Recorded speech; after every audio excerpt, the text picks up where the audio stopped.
Bienvenidos a nuestro podcast La Biblia en un año, episodio 201.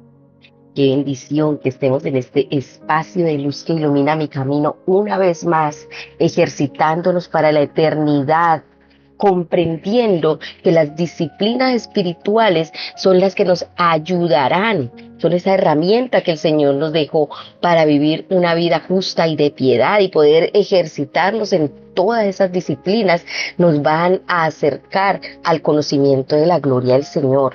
Por eso no deje de leer la palabra, no deje de orar, no deje de adorar en la presencia del Señor, no deje de ayunar, no deje de buscar la santidad y la piedad y también cada día practicar el arrepentimiento, la limpieza de nuestro corazón, porque diariamente estamos caminando en un mundo caído y necesitamos del perdón y de la misericordia del Señor. Vamos a tratar el tema del día de hoy, que es el 201 y se titula ¿Cómo vivir tu nueva vida? ¿Cómo vivir tu nueva vida? Vamos a una historia de un hombre llamado Taylor Smith, que era capellán de las fuerzas aéreas. Tuvo una vez una conversación con un joven que discurrió así. El obispo dijo: cuando piensas en la cruz de Cristo, ¿qué ves? Y el joven dijo: veo a Cristo con dos ladrones. El obispo dijo: ¿qué más ves? El joven dijo: soldados jugando. El obispo dijo: sí. Si eso es todo lo que ves, creo que tendrás problemas con la vida cristiana. Cuando miro la cruz, además de todo eso que ves, yo veo al viejo obispo Taylor Smith. Yo fui crucificado con Cristo, dijo él. En el pasaje del Nuevo Testamento para hoy, el apóstol Pablo expone y explica lo que significa haber sido crucificado con Cristo. Estamos en Cristo Jesús. Por tanto, mediante el bautismo fuimos sepultados con Él en su muerte, a fin de que así como Cristo resucitó por el poder del Padre, también nosotros llevemos una vida nueva, como lo dice Romanos 6:4. En palabras de la traducción bíblica al mensaje, dice así: entramos en el nuevo país de la gracia, una nueva vida, una tierra nueva. Poco después de encontrar a Jesús, escribí: morí en febrero de 1974. Mi vieja vida fue enterrada. Desde entonces he caminado en una vida novedosa. Realmente parece así. La vida antes era total y absolutamente diferente. A través de la muerte y resurrección de Jesucristo, somos capaces de vivir una vida nueva. En los pasajes de hoy vemos cómo esto fue anticipado en el Antiguo Testamento y cumplido en el Nuevo Testamento. Vamos a el primer libro de la Biblia que vamos a leer en el día de hoy y lo encontramos en Salmo 87. Abre su Biblia en el libro de los Salmos, el capítulo 87. Vamos a estar leyendo en Nueva Traducción Viviente. Este capítulo es muy corto, tiene solo 7 versículos y vamos a leerlos todos. Cántico, Salmo de los descendientes de Coré. En el Monte Santo, esta ciudad fundada por el Señor.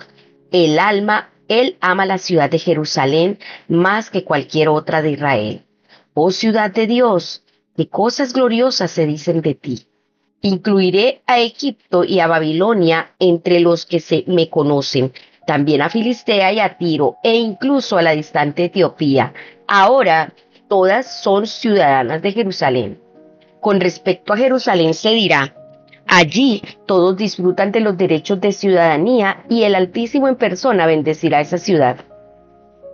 Cuando el Señor escriba en el registro a las naciones, dirá: ahora todas son ciudadanas de Jerusalén. La gente tocará flautas y cantará: la fuente de mi vida brota de Jerusalén. Ay, este salmo es hermoso, recordando el lugar donde habitaba la presencia de Dios. Pero ahora sabemos que esa ciudad santa, ese lugar santo, somos nosotros, el lugar donde habita el Señor, y que nos espera una nueva Jerusalén, que es la ciudad eterna que el Señor está preparando para que nosotros, sus hijos, moremos allí. El primer punto se titula Una nueva canción. Este es un salmo de alabanza que no es tan fácil de entender, el cual ha sido descrito como uno de los más difíciles de todo el Salterio, pues está escrito en un lenguaje poético. El salmista concluye anticipando el futuro y tanto los que cantan como los que danzan dirán, todas mis fuentes están en ti. Esta imagen de agua desbordante es una imagen de la vida abundante. A menudo se usaba en el Antiguo Testamento para representar la presencia de Dios en el templo, por ejemplo, en Ezequiel 47. Sin embargo, Jesús dice que todo esto se cumplió en una persona y no en un lugar. En Juan 7:37 en adelante podemos leer eso. Él dijo, si ustedes creen en mí, como dice la Escritura, de su interior fluirán o correrán o fluyeron ríos de agua viva. Ahora podemos cantar una nueva canción de adoración al Señor diciendo de Él, todas mis fuentes están en ti. Sí, recordé en este momento esa canción. Le dice, todas mis fuentes están en ti, la fuente de mi vida. Todas mis fuentes están en ti, la fuente de mi amor. Todas mis fuentes están en ti. El cimiento de mi ser está en ti. Y es que todo, de donde debe fluir, todo lo que hay en nuestro interior, debe ser del Señor. Porque de dónde llega Él, si Él está en nosotros, si Él vive en nosotros, todas nuestras fuentes van a estar en Él. Y por eso el salmista estaba prediciendo el futuro, de que de esas fuentes estaban en Él, fundamentadas en Él. Y la alegría que brota de la Jerusalén. Nosotros somos esa Jerusalén. Y Él dijo que iba a preparar una nueva Jerusalén, una patria en la cual viviremos para siempre. Vamos a orar. Amado Señor, oro para que las corrientes tuyas, estas corrientes de agua viva, fluyan hoy en mi vida y de mí, Señor. Esas corrientes tuyas que estén dentro de mí, fluyan, fluyan, fluyan en mí para aquietar todo mi ser, para llenarlo de tu presencia y para que broten agua viva para todos los que están a mi alrededor. En el nombre de Jesús te lo pido, Señor. Amén. Ahora le invito a que abra su Biblia en Romanos capítulo 6. Vamos a leer Romanos capítulo 6 de los versículos 1 al 14. Recuerden que estamos leyendo en Nueva Traducción Viviente. Cristo quebró el poder del pecado. Ahora bien, ¿deberíamos seguir pecando para que Dios nos muestre más y más su gracia maravillosa? Por supuesto que no. Nosotros hemos muerto al pecado. Entonces, ¿cómo es posible que sigamos viviendo en pecado? ¿O acaso olvidaron que cuando fuimos unidos a Cristo Jesús en el bautismo, nos unimos a Él en su muerte? Pues hemos muerto y fuimos sepultados con Cristo mediante el bautismo, y tal como Cristo fue levantado de los muertos por el poder glorioso del Padre, ahora nosotros también podemos vivir una vida nueva. Dado que fuimos unidos a Él en su muerte, también seremos resucitados con Él. Sabemos que nuestro antiguo ser pecaminoso fue crucificado con Cristo para que el pecado perdiera su poder en nuestra vida. Ya no somos esclavos del pecado. Pues cuando morimos con Cristo, fuimos liberados del poder del pecado, y dado que morimos con Cristo, sabemos que también viviremos con Él. Estamos seguros de eso porque Cristo fue levantado de los muertos y nunca más volverá a morir. La muerte ya no tiene ningún poder sobre Él. Cuando Él murió, murió una sola vez, a fin de quebrar el poder del pecado, pero ahora que Él vive, vive para la gloria de Dios. Así también, ustedes deberían considerarse muertos al poder del pecado y vivos para Dios por medio de Cristo Jesús. No permitan que el pecado controle la manera en que viven. No caigan ante los deseos pecaminosos. No dejen que ninguna parte de sus cuerpos se convierta en un instrumento del mal para servir al pecado. En cambio, entréguense completamente a Dios, porque antes estaban muertos, pero ahora tienen una nueva vida. Así que usen todo su cuerpo como un instrumento para hacer lo que es correcto para la gloria de Dios. El pecado ya no es más su amo, porque ustedes ya no viven bajo las exigencias de la ley. En cambio, viven en la libertad de la gracia de Dios. Bueno, y en este segundo punto que nos está enseñando cómo vivir nuestra nueva vida, esa nueva vida que el Señor nos ha dado, es a través de la nueva libertad. Este es el segundo punto, nueva libertad. Rasputín, el aunque loco, también influyente monje ruso, enseñó a sus seguidores que después de su conversión debían ir y pecar más, de modo que al ser perdonados sentirían más el amor de Dios. Este hombre no entendió que la gracia no es una excusa para pecar, más bien es una razón para no pecar. Pablo se ocupa de este mismo asunto al preguntar si la gracia satisface todos nuestros pecados y si al pecar más, la gracia abunda aún más. Él dice, ¿deberíamos persistir en el pecado para que la gracia abunde? Pero el mismo Pablo responde a esa pregunta. Claro que no. Si hemos dejado el país donde el pecado es soberano, ¿cómo podemos vivir aún en nuestra antigua casa? ¿No te das cuenta de que hemos hecho las maletas y nos hemos ido de allí para siempre? Eso lo dice en el versículo 2 del capítulo que acabamos de leer, pero en la traducción El Mensaje. Ahora somos libres, tenemos una actitud radicalmente cambiada hacia el pecado. Si hemos sido cambiados tan radicalmente de la muerte a la vida, ¿cómo podemos vivir en pecado? Una vez fuimos esclavos del pecado y teníamos que obedecer sus mandamientos, pero ahora somos libres. Por eso ya no podemos decir es que el pecado me controló. Ya somos libres por el poder de Jesucristo. Él nos ha llevado a una nueva vida. Y ahora en esa libertad es que vamos a caminar. En este pasaje vemos los tres tiempos, pasado, presente y futuro de la salvación. La salvación en el pasado, la salvación en el presente y la salvación en el futuro. Vamos a verlo. Lo primero es que hemos sido salvados de la pena del pecado.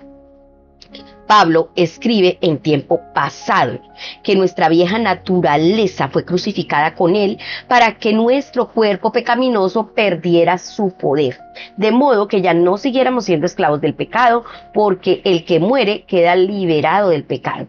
Nuestro pasado es absuelto totalmente por medio de la muerte de Jesús en la cruz. Tu culpa fue eliminada y la pena por su pecado, pasado, presente y futuro, ha sido pagada. O sea, fuiste liberado. Ahora, el futuro será salvado de la presencia del pecado. Pablo escribe, si hemos estado unidos con él en su muerte, sin duda también estaremos unidos con él en su resurrección.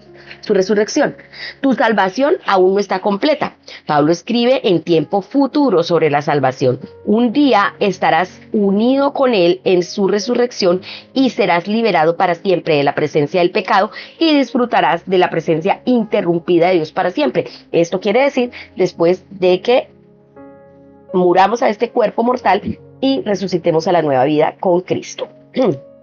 Hablando no del cuerpo espiritual, el cuerpo de pecado, porque ese sí, cuando recibimos a Cristo, como vimos, es el pasado, esa vieja vida quedó atrás, pero cuando muramos con una muerte física, veremos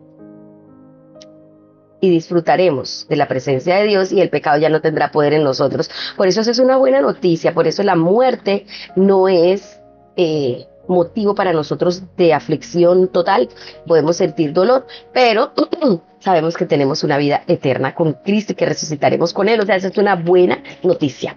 Ahora, en el presente eres salvo del poder del pecado. ¿Estás entendiendo? Lo primero, has sido salvado de la pena del pecado, que es en tiempo pasado. En el momento que lo recibiste, ya estás siendo salvado de ese, ya quedó atrás una vieja vida. En el presente, eres salvado de la presencia del pecado. ¿Sí? En el futuro, perdón, serás salvado de la presencia del pecado, porque ya el pecado ya no estará presente, porque hemos resucitado, ya el pecado ya no va a tener ningún poder sobre nosotros. Pero ahora, en el presente, somos salvos del poder del pecado. Eres salvo del poder del pecado. Pablo escribe, Piensen de esta manera de ahora en adelante. El pecado habla un lenguaje muerto que no significa nada para ustedes.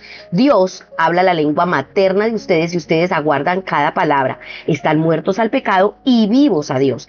Y esto es lo que Jesús hizo.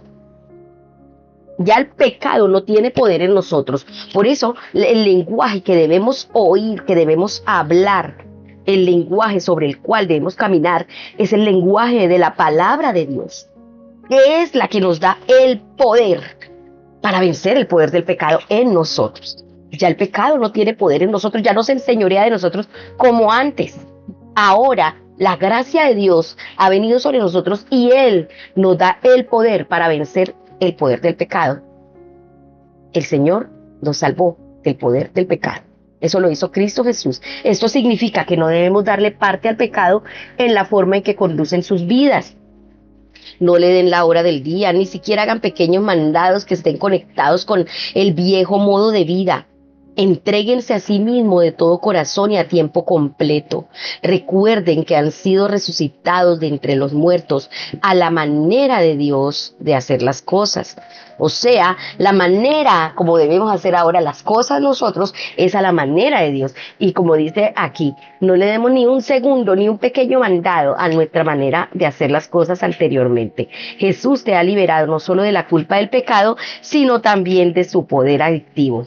No necesitas pecar más. El pecado no tendrá dominio sobre ustedes.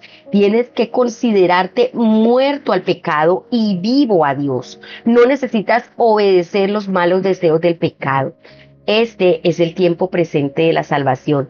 Eres liberado del poder del pecado al ofrecer los miembros de tu cuerpo a Jesús como instrumento de justicia. Vamos a orar. Y lo primero es orar al Señor para que sea revelada, sea iluminado tu espíritu y esta palabra revelada llegue a tu vida de manera tan contundente que puedas entender que el pecado ya no tiene poder en ti, que ahora tienes el poder del Espíritu Santo para vencer el poder del pecado en tu vida. Señor, yo quiero darte gracias por hacerme libre para vivir una nueva vida. Te ofrezco mi cuerpo hoy y oro para que me utilices como un instrumento de justicia, pues ya no soy un esclavo del pecado. Ya mi cuerpo, los miembros de mi cuerpo no son para hacerle ningún mandado al enemigo.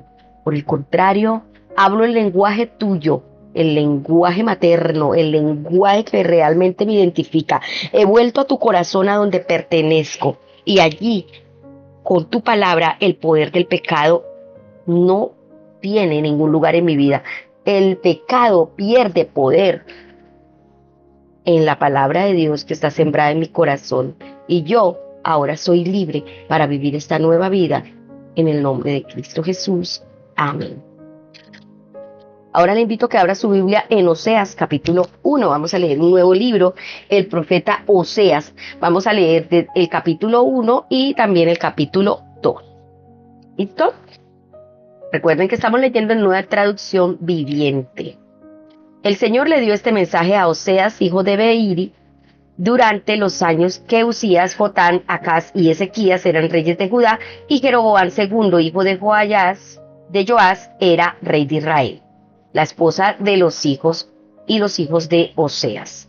Cuando el Señor le habló por primera vez a Israel por medio de Oseas, le dijo al profeta: ve y cásate con una prostituta, de modo que algunos de los hijos de ella sean concebidos en prostitución.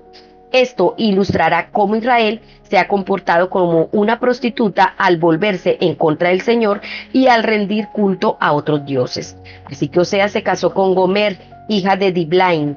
Ella quedó embarazada y le dio un hijo. Entonces el Señor dijo: ponle al niño el nombre de Jezreel, porque estoy a punto de castigar a la dinastía del rey Jehú para vengar los asesinatos que cometió en Jezreel.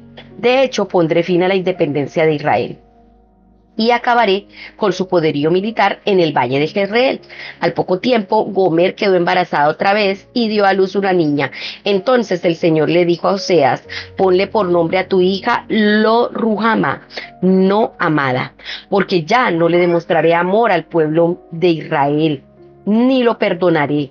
pero sí le demostraré amor al pueblo de Judá. Lo libraré de sus enemigos, no con armas y ejércitos, ni con caballos y jinetes, sino con mi poder, como el Señor su Dios. Después que Gomer destetó a Lo-ruhama, quedó nuevamente embarazada y dio a luz un segundo hijo. Entonces el Señor le dijo: ponle por nombre Lo-ami, no es mi pueblo. Significa no es mi pueblo, porque Israel no es mi pueblo y yo no soy su Dios. Sin embargo, llegará el día cuando el pueblo de Israel será como la arena a la orilla del mar, imposible de contar. Así que en el lugar donde se les dijo, ustedes no son mi pueblo, se dirá, ustedes son hijos del Dios viviente. Entonces los pueblos de Judá e Israel se unirán, elegirán un solo líder y regresarán juntos del destierro. Qué gran día será el día de Jezreel, cuando Dios plantará de nuevo a su pueblo en la tierra. Oseas capítulo 2. En ese día llamarán a sus hermanos Ami, que quiere decir mi pueblo, y a sus hermanas llamarán Ruhama, las que yo amo. Cargos contra una esposa infiel. Pero ahora presenten cargos contra su madre Israel, porque ya no es mi esposa, ni yo soy su esposo. Díganle que se quite del rostro el maquillaje de prostituta y la ropa que muestra sus pecados. De lo contrario, la desnudaré por completo como estaba en el día en que nació. Dejaré que muera de sed como en un desierto desolado y árido. No amaré a sus hijos porque fueron concebidos en la prostitución. Su madre es una prostituta descarada y quedó embarazada de una manera vergonzosa. Dijo, iré tras otros amantes y me venderé a cambio de comida y agua, a cambio de ropa de lana y lino, también a cambio de aceite de oliva y bebidas. Por esta razón la cercaré con espinos, cerraré su paso con un muro para que pierda su rumbo. Cuando corra tras sus amantes no podrá alcanzarlos, los buscará pero no los encontrará. Entonces pensará, mejor me sería volver a mi esposo porque con él estaba mejor que ahora. Ella no se da cuenta de que fui yo quien le dio todo lo que tiene, grano, vino nuevo y aceite de oliva, hasta le di plata y oro, pero ella le ofreció todos mis regalos a Baal. Sin embargo, ahora le quitaré el grano maduro y el vino nuevo que generosamente le di en cada cosecha. Le quitaré la ropa de lino y lana que le di para cubrir su desnudez. La desnudaré por completo en público, a la vista de todos sus amantes. Nadie podrá librarla de mis manos. Pondré fin a sus festivales anuales, sus celebraciones de luna nueva y sus días de descanso, todas sus festividades establecidas. Destruiré sus vides y sus higueras, las cuales según ella le dieron sus amantes. Dejaré que crezcan hasta que se conviertan en espesos matorrales, de los que solo los animales salvajes comerán su fruto. La castigaré por todas las ocasiones en que quemaba incienso a las imágenes de Baal, cuando se ponía aretes y joyas y salía a buscar a sus amantes, olvidándose de mí por completo, dice el Señor. El amor del Señor por un Israel infiel, pero luego volveré a conquistarla, la llevaré al desierto y allí la hablaré tiernamente. Le devolveré sus viñedos y convertiré el valle de la aflicción en una puerta de esperanza. Allí se me entregará como lo hizo hace mucho tiempo cuando era joven, cuando la liberé de su esclavitud en Egipto. Al llegar ese día, dice el Señor, me llamarás esposo mío en vez de mi Señor. Oh Israel, yo borraré los muchos nombres de Baal de tus labios y nunca más los mencionarás. En ese día haré un pacto con todos los animales salvajes, las aves de los cielos y los animales que corren sobre la tierra, para que no te hagan daño. Quitaré de la tierra todas las armas de guerra, todas las espadas y todos los arcos, para que puedas vivir sin temor, en paz y seguridad. Te haré mi esposa para siempre, mostrándote rectitud y justicia, amor inagotable y compasión. Te seré fiel y te haré mía, y por fin me reconocerás como el Señor. En ese día yo responderé, dice el Señor. Le responderé al cielo cuando clame por nubes, y el cielo contestará a la tierra con lluvia. Entonces la tierra responderá a los clamores sedientos del grano, de las vides y de los olivos, y ellos a su vez responderán. Jezreel, que significa Dios siembra.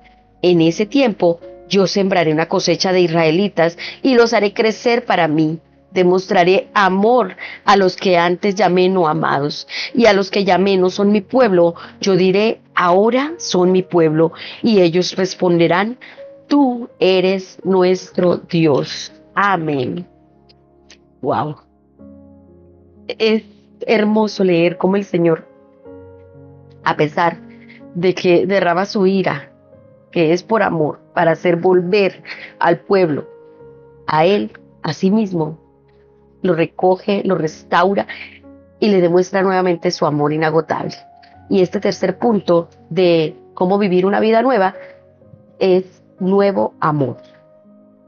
Ahora tenemos un nuevo amor. Dios te ama incondicionalmente, de todo corazón y de forma continua. Sin importar lo que hayas hecho, puedes tener un nuevo comienzo, un nuevo inicio y una nueva vida y un nuevo amor. Oseas, el profeta del amor, escribe Eugene Peterson, pero no el amor como lo imaginamos o fantaseamos. Él era una parábola del amor de Dios por su pueblo hecho realidad, como Dios lo reveló y lo promulgó, una parábola vivida.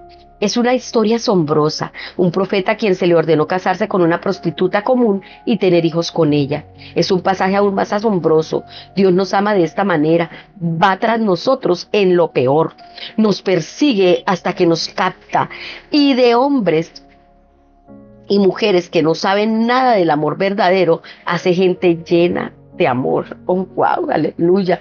Y eso es lo que el Señor hace con nosotros. Una vida de pronto destruida completamente por habernos entregado a esos ídolos falsos, como lo hizo Israel, entregado al pecado y a los deleites, y al habernos dejado desnudos, rotos, heridos y sin nada, el Señor vuelve y nos recoge por su amor inagotable. Oseas estaba profetizando poco después del tiempo de Amós, que fue más o menos en los años 750, 722 a.C. Su matrimonio con Gomer era una especie de analogía de la relación de Israel con Dios. Dios le habló a Oseas y le dijo: ve y toma por esposa a una prostituta y ten con ella hijos de prostitución, porque el país se ha prostituido por completo y se ha apartado del Señor. El error de Israel fue ir tras cosas materiales como comida, vino, moda, joyería y perfumes, en lugar de buscar a Dios. Ellos no pudieron ver que fue Dios quien proveyó estas cosas, y todo lo que nos pide es que le busquemos primero a Él. Y ese es el error de la iglesia hoy, que va tras todas las cosas, comida, vida, moda, cosas del mundo, deseos de la carne. Pero el Señor lo que quiere es que lo busquemos primero a Él, porque en Él vamos a obtener eso y mucho más. La respuesta de Dios es frustrarnos cuando perseguimos las cosas más que a Él, al no permitirnos conseguir las cosas en las que hemos puesto nuestros corazones. Dice: seguirá a sus amantes, pero no los alcanzará. Los buscará, pero no los encontrará. Dios anhela que vivas en una relación con Él tan cercana como la de un esposo y una esposa. Afirma: ahora voy a seducirla. La lleva a un desierto. A menudo es el lugar donde se oye la voz de Dios, en el desierto, y le habla con ternura. En aquel día, afirma el Señor, me dirás: esposo mío, yo te haré mi esposa para siempre. Esto prefigura la relación de Jesús con la iglesia. Ahora, nosotros somos su esposa y Dios promete una nueva relación amorosa entre Él y su pueblo. Ellos conocerán al Señor. Dice: lo reconocerán. Será una relación de amor y compasión. Declara: yo la sembraré para mí en la tierra. Me compadeceré de la indigna de compasión. A pueblo ajeno lo llamaré pueblo mío, y Él me dirá: mi Dios. Por eso ahora su iglesia, nosotros le decimos: mi Dios, mi esposo, mi Señor. Qué bueno que tú puedas comprender estas verdades, cuánto te ama el Señor, cuánto nos ama el Señor, y entender que ese nuevo amor ha sido entregado para nosotros, su iglesia, y que hoy el Señor te recoge de cualquiera que sea la condición que te encuentres. Él te puede salvar. Y como veíamos en el punto anterior, te ha libertado por medio de Jesucristo del poder del pecado y te ha hecho una nueva criatura. Entra en una relación de amor con Él. Vamos a orar, como dice la canción: yo tengo un nuevo amor, jamás imaginé poder amar. Hay uno que me ha dicho: te amo de verdad.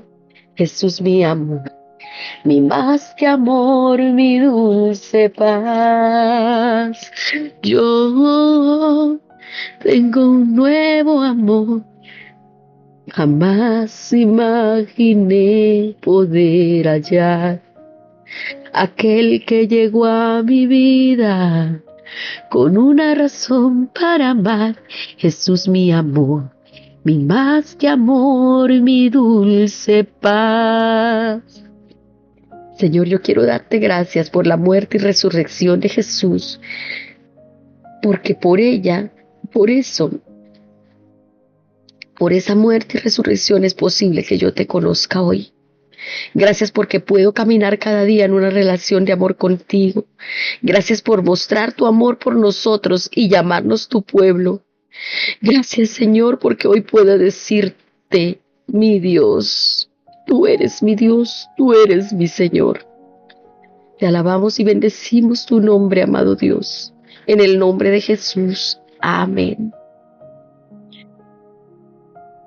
La pastora Pipa añade un comentario de Romanos 6, 12 al 13, diciendo que dice: por lo tanto, no permitan ustedes que el pecado reine en su cuerpo mortal y ofrézcanse más bien a Dios.